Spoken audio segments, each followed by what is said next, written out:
Hi guys! Finally another vlog. So, ang tagal ko na ng huling vlog. But anyways, I'm vlogging today because we're going to SkinHouse Laser Clinic.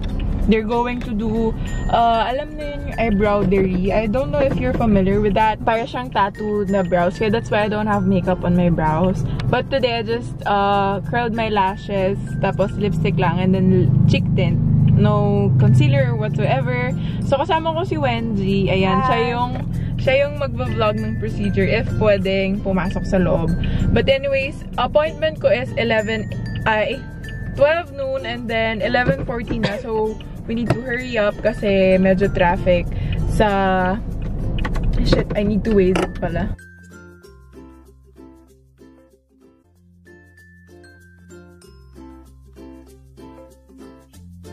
So, it is 12:05. Medyo late kami ng 5 minutes. Pero I told Miss naman na we'll be late kasi it's so traffic sa may A-Bonnie.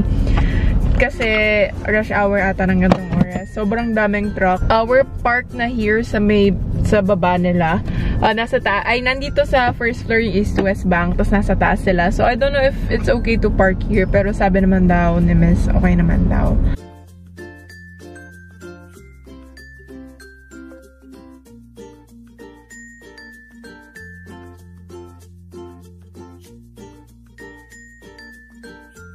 Hi guys! So, nandito na kami sa loob because I just signed the contract. So, the procedure will take at 3 to 4 hours, sabi. But, para lang makita nyo, ito yung itsura ng brows ko before. Ayun, nakita nyo yung brows ko. Sobrang thin na. I will skip anything on my makeup, like, routine, except my brows. Dahil sobrang nipis na. So, I'm excited for this one.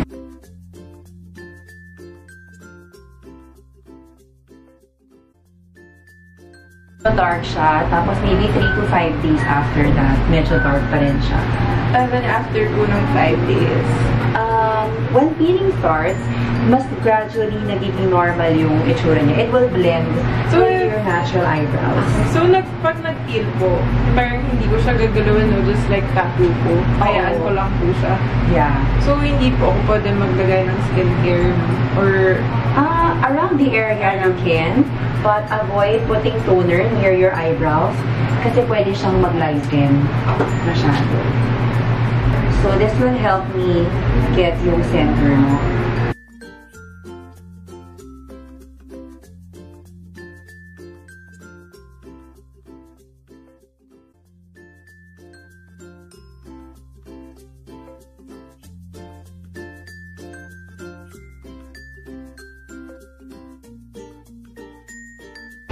Sa touch-up, mga 1.5 to 2.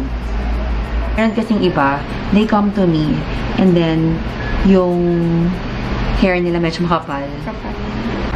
Hello, so ito nalagyan nila ng anesthesia yung brows ko. Ang cute, parang wala akong brows. Normally kasi parang nakita nila na may tattoo ako, so they were like, gusto mo ba, huwag muna natin lagyan ng anesthesia since may tattoo ka naman. But I'm really scared kasi syempre diba, normal, dun sa tattoo ko as in straight lang siya.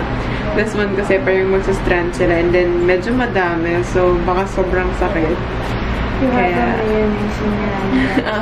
parang mayonnaise siya. So I'm so nervous. Although may anesthesia naman, so hindi na ganun ka-nervous gaya kanina. Yeah, I'm excited for the result as well.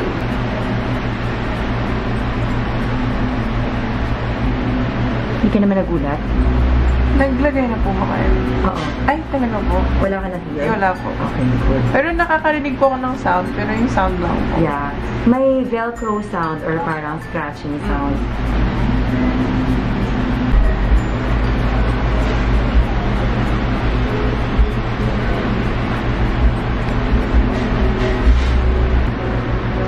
Parang last pass na lang to guys, and then tapos na. And then I will ask her to vlog while wiping this thing. I don't know what you call this thing. Parang tint to, diba? Hindi mo siya ganun kasama.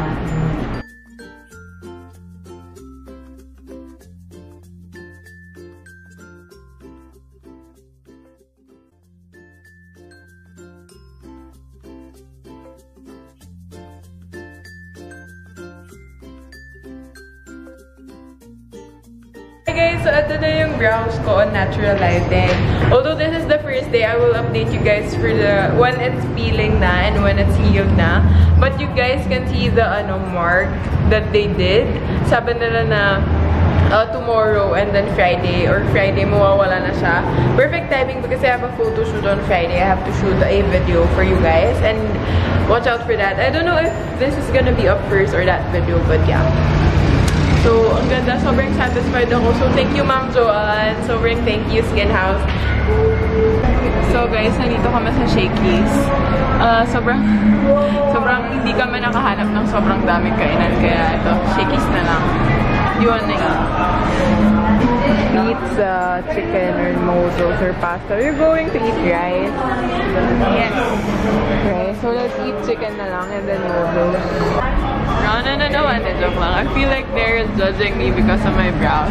Kasi I have this marks nga, diba? I said kanina. And then laki ng mukha ko sa vlog. And then this lipstick, it's pretty good. Kasi kanina pa to. But I didn't eat anything naman eh. Kaya siguro that's why. Let's see later. But this is the Maybelline Powder Matte and Divine Wine. Yung finiture ko dun sa haul ko. But I didn't use it sa video. This is my first time using it and I'm loving it. Seriously. So I wish lang na mawala na tong brow marks na to on Friday because we're going to the desert museum. Desert. And then, they're very nice. Tapos parang si Miss Joanne, talagang she knows what she's doing. So, you can trust her talaga with... She's such an expert. You can trust her with your eyebrows. Kasi diba Kilay's life, I feel like she's someone na matatrust mo for your eyebrows. It's very nice. Sabi nga ni Mama, I texted her, sabi ko, Mama, tapos na. Sabi ko, ang ganda. Sabi niya, wow, lalo ka gumanda niyan. Kinilig siya doon. And iyo. So, we got our food, guys. Sobrang gutom na kami. Oy, kumain na. So, I got chicken, pizza, and mojos. And another mojos. How can we eat rice using this? and chicken. And salad and ice tea. How can we eat using this?